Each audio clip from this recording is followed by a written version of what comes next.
All right, so if you remember rates, what it's going to give us is it's going to compare two different numbers. Okay, so like miles per hour, or how many math problems someone can answer in a number of minutes. Okay? And then it's going to ask us to find how many they could do in an unknown amount. Okay, so we're going to have to read carefully. Here we go. Rachel mows 5 lawns, beep, in 8 hours, beep. At this rate, how many lawns can she mow in 40 hours? Shout out to you, Rachel, in my second period. All right, let's go ahead and put 5 lawns on top, because that's what they gave us first. And then what do you think will go in the denominator? Excellent, 8 hours. Okay. All right, but they didn't ask us for 8 hours. They asked us for, that's right, 40. So we're going to have to think about multiplying this. Okay, she's going to do this multiple times. All right, because Rachel's a beast at mowing lawns. Great job, Rachel. So what should we multiply by to get 8 into 40? 8 times what would give us 40? Or how many times can 8 fit inside of 40? Beautiful, 5, you're right. Okay, since we multiplied the bottom by 5, we have to multiply the top by 5. 5 times 5 is, wonderful, 25.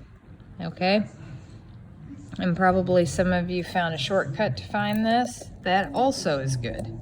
Okay, so she can do 25 lawns in 40 hours. Okay, all right, now let's try the next one. A contractor charges $1,200. I'm gonna just go ahead and drop that in the numerator for 100 square feet, okay, of roofing installed at this rate. How much does it cost? And let's box the question, because that was part of that buck strategy. All right, how much does it cost to have 1,100 square feet installed? Okay, all right, well, I'll show you a shortcut on the way I do this. We want 1,100, right? And they're giving us 100 square feet. So let's see how many times 100 can fit inside of 1,100. Can 100 go inside of 1? No. Can it fit inside of 11? No. How many times can it fit inside of 110? You're right. Once.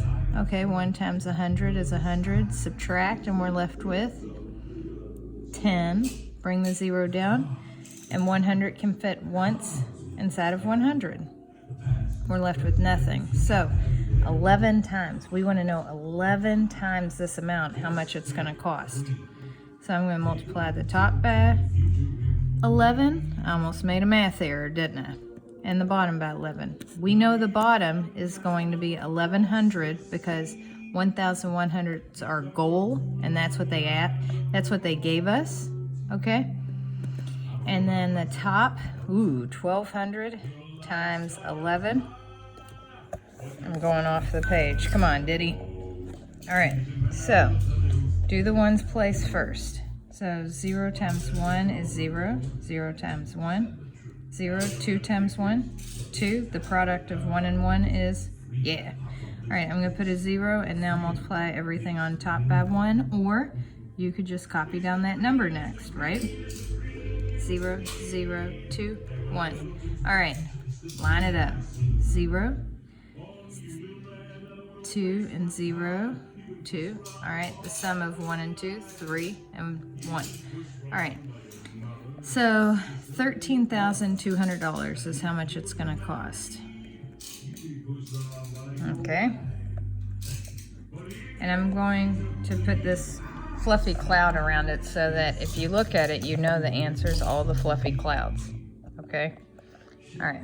Now, we're on number 3. It takes Jill 2 hours to run 14.5 miles. Man, that's great.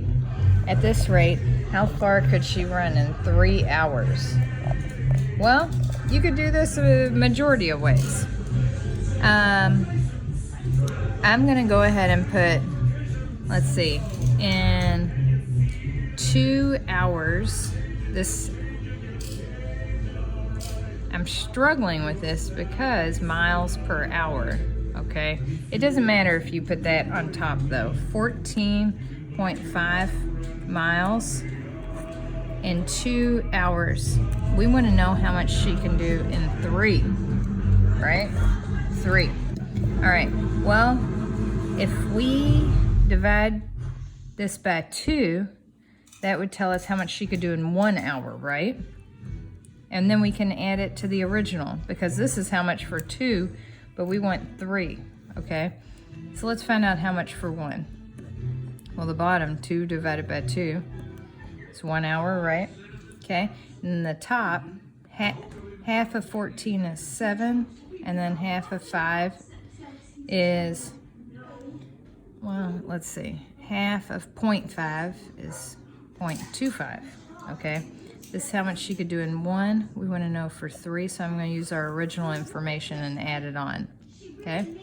So 2 hours, 14.5. This is going to tell us how much for 3 hours. So in 3 hours, she can do, let's see here, line it up, Diddy. 14.5 plus 7.25. Put a 0 here. Put the decimal point, add it up. Least to greatest. 0 and 5 is 5. The sum of 5 and 2 is excelente. 7. 4 plus 7, that's right, 11. Okay, 1 and 1 make 2. So in 3 hours, if she kept with the same speed, she could run 21.75 miles. That's amazing. Good for her.